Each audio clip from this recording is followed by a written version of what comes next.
भाग 5.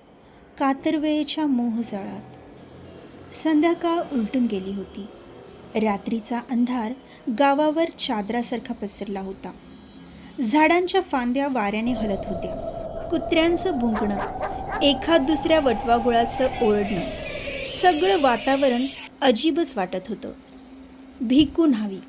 वय जेमतेम 23 ते 24 वर्षे. गावातील साधा साधा न्हावी होता तो. पण गावात एकच न्हावी असल्यामुळे त्याच्याकडे ग्राहकाची काही कमी नव्हती. रोज सकाळी दाढी करायची, केस कापायचे आणि संध्याकाळी घरी परत यायचं. हाच त्याचा दिनक्रम होता. पण त्या दिवशी काहीतरी वेगळं घडलं. एका ग्राहकाचा फोन आला. भाऊ, लग्न आहे उद्या. केस आणि दाढी नीट करून टाका. अगदी आत्ताच मी येतो थोड्या वेळात. भिकू मनात म्हणाला, रात्रीचं काम नको, पण काय हरकत आहे, चल, तेवढे 4 पैसे मिळतील.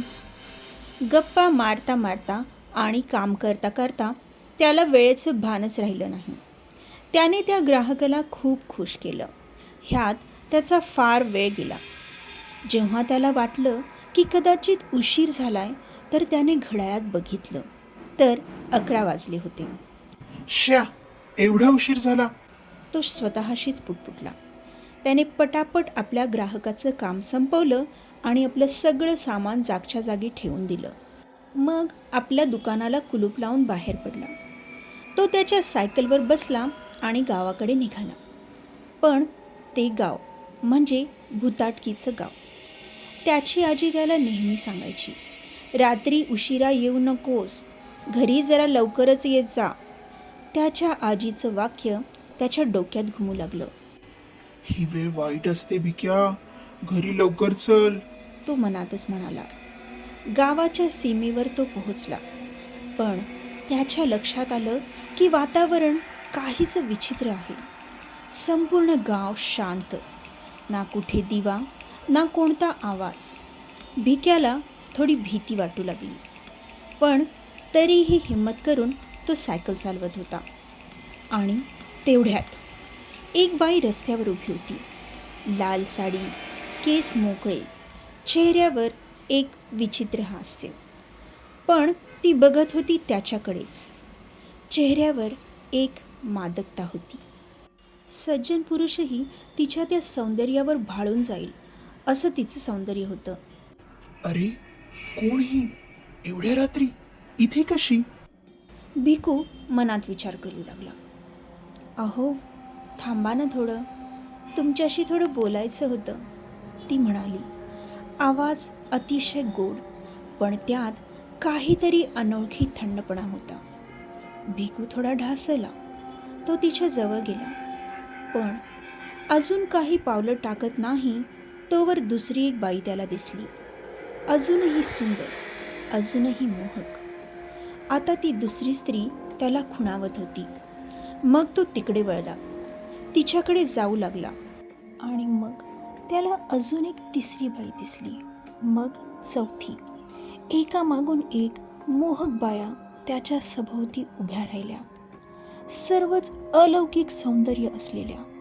पण कुठेतरी त्यांच्या नजरेत एक अंधार, एक काळी ओढ होती. ये इकडे, माझ्याकडे ये. नको, तिच्याकडे पाहूस, मी तुझी वाट बघते आहे. तूच आहेस तो, तूच. त्याच्या डोक्यात गरगरू लागलं. हे काय चाललंय? त्याच्या तोंडून निघालं. आता त्याचं मन थोडं घाबरलं. त्याचं मन सांगत होतं, पळ, पळ भिक्या. पण पाय तिथंच थिजले होते. त्याच्या मनात असताना सुद्धा तो धावू शकत नव्हता.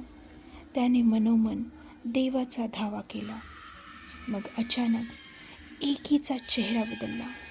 तिचे डोळे पांढरे झाले, चेहरा ओसाड पडला, दात बाहेर आले. एका क्षणात ती सुंदर स्त्री भयानक राक्षसी रूपात बदलली. तो मागे वळला.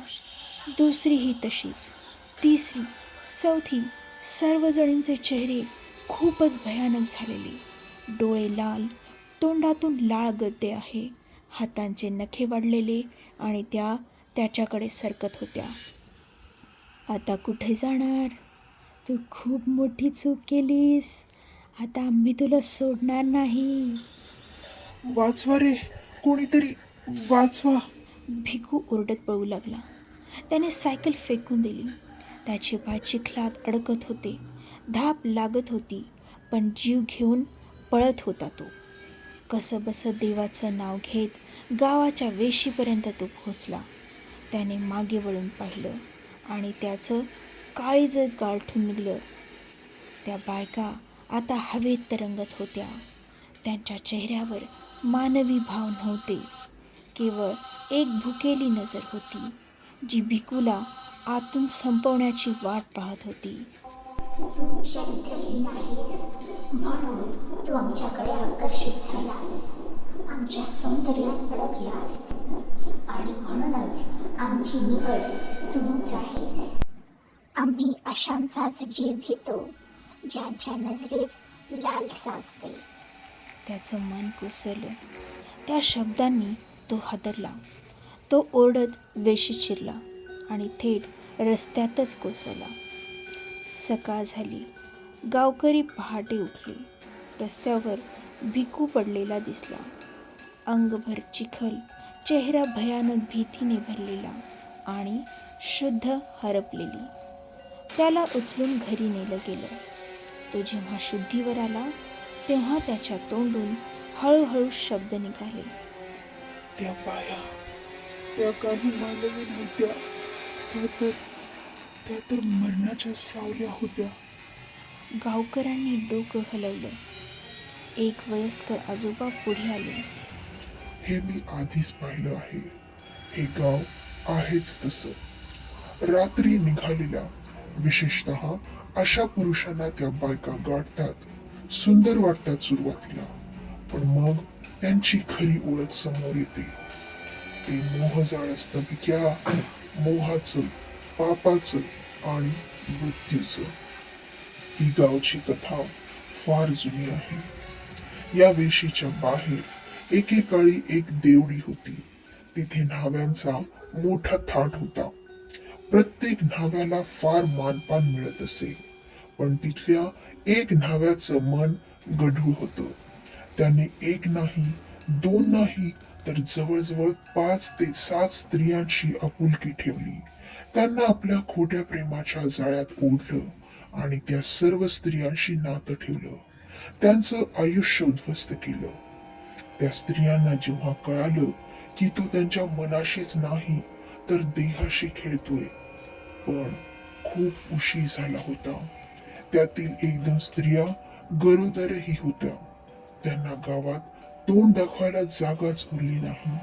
त्यामुळे त्यांना एकच मार्ग दिसत होता. शेवटी त्या स्त्रियांनी एका रात्री एकत्र आत्महत्या केली. मरताना त्या शपथ घेऊन मरण पावल्या की त्यांच्या जाळ्यात जो सुद्धा चरित्रहीन पुरुष सापडेल त्याला त्या सोडणार नाहीत. भिक्या थरथरत उठला. मी तसला नाही, पण मी थोडा फसलो. त्यांनी मला खुणावलं म्हणून. म्हातारा हसला. हीच त्यांची शक्ती आहे रे. मोह. जो मोहात पडेल तो त्यांचा होतो. खरे आजोबा, मी त्यांच्या मोहात अडकलो. खरंच पापच घडलं माझ्या हातून. पण मग मग मी काय करू? भिक्याने विचारलं. त्या आजोबांनी त्याला बजावलं. कधीही रात्री त्या वेशीतून जायचं नाही आणि त्या एक एक बायकांच्या शापाने बनलेल्या आत्म्यांपासून वाचायचं असेल तर तू तुझं मन शुद्ध ठेवलं पाहिजे. तरच तू वाचू शकशील. पण जर का पुन्हा तू त्या मायाजालात अडकलास तर त्यावेळी कदाचित देवही तुला वाचू शकणार नाही. माझे हे शब्द अगदी मनात कोरून घे. यांना कधीच विसरू नकोस बाळ. भिक्याने तेव्हापासून कान पकडले. तेव्हापासून रात्री कधीही त्या वेशीला गेला नाही. तो काय, गावातला कोणताही व्यक्ती त्या रात्रीपासून तिकडे कधीच फिरकला नाही आणि गावात पुन्हा कोणीही मोहात पडला नाही. पण काही लोक म्हणतात रात्रीच्या काळोख्या झाडीतून एखादा पुरुष दिसतो जो अजूनही कदाचित मोहात आहे आणि अजूनही शोधतोय कोणीतरी सुंदर मादक स्त्री. आणि त्या सर्व बायका अजूनही सभ्य पुरुषाच्या शोधात आहेत, कारण त्या सभ्य पुरुषामुळेच कदाचित त्या सर्व बायकांना मुक्ती मिळेल.